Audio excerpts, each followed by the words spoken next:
ZZ2 is a group of companies owned by the Van Zyl family who started their farming operations more than 100 years ago. Whilst their main operations are in Limpopo, where their tomatoes and avocados are cultivated, the company also operates in the Western Cape, Eastern Cape, Gauteng, Northwest Province, Mpumalanga, and Namibia. Its production lineup also includes mangoes, onions, dates, cherries, apples, pears, stone fruit, and almonds, transporting nearly 4.2 million kgs of tomatoes per week.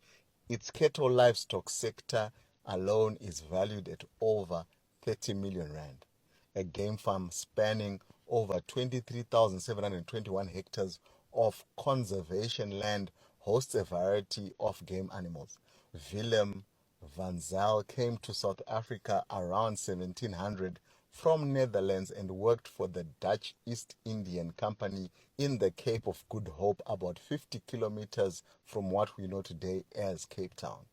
In 1702, he was fired due to insubordination and bought a farm in Franschhoek where he farmed fresh produce, wine, and livestock. His descendants migrated from the Cape to the north, eventually settling east of Polokwane in 1880. Regulations coming out of the Anglo-Boer War of 1902 required that all farmers branded their livestock with a code. Bert Van Zyl, the grandfather of Betty Van Zyl, the founder of the ZZ2 farming enterprise, was then awarded the code ZZ2.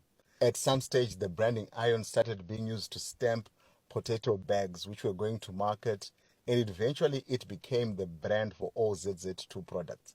Betty Van Zyl was born in 1932 in the Muketsi Valley in Limpopo. Life was difficult and the family barely survived when he took over the farming operations from his father at 16 years after leaving school.